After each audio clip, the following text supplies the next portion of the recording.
নবম pay scale বাস্তবায়নের দিকে এগোচ্ছে সরকার। এ লক্ষ্যে আসন্ন জাতীয় বাজেটে প্রায় ৩৫,০০০ কোটি টাকা বরাদ্দ রাখার বিষয়টি প্রায় চূড়ান্ত হয়েছে বলে সংশ্লিষ্ট সূত্রে জানা গেছে।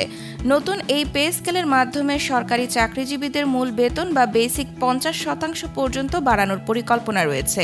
তবে সবচেয়ে বেশি আলোচনা হচ্ছে ১১তম থেকে ২০তম গ্রেড নিয়ে, কারণ এই গ্রেডের কর্মচারীদের ক্ষেত্রে বেসিক শতভাগ পর্যন্ত বাড়তে পারে এমন গুঞ্জনও ছড়িয়ে পড়েছে।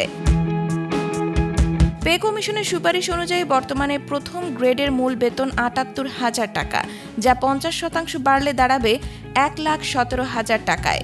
দ্বিতীয় গ্রেডের বেতন ৯৯,০০০ থেকে ১,১৪,০০০ টাকায় পৌঁছাতে পারে। একইভাবে তৃতীয় ও চতুর্থ গ্রেডের বেতনও ১ লাখ টাকার বেশি হওয়ার সম্ভাবনা রয়েছে। পঞ্চম থেকে দশম গ্রেড পর্যন্ত সব স্তরেই উল্লেখযোগ্য বেতন বৃদ্ধি হতে পারে, ফলে কর্মকর্তাদের মাসিক আয় কয়েক হাজার থেকে কয়েক ১০,০০০ টাকা পর্যন্ত বাড়বে।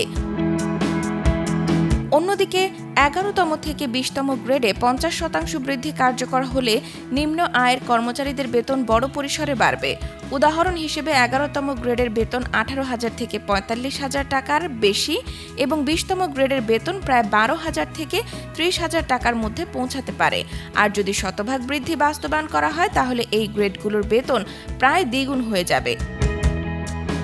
সেক্ষেত্রে ১১তম গ্রেডের বেতন ২৫,০০০ থেকে ৬০,০০০ টাকার বেশি এবং ২০তম গ্রেডের বেতন ১৬,৫০০ থেকে ৪০,০০০ টাকার কাছাকাছি পৌঁছাতে পারে।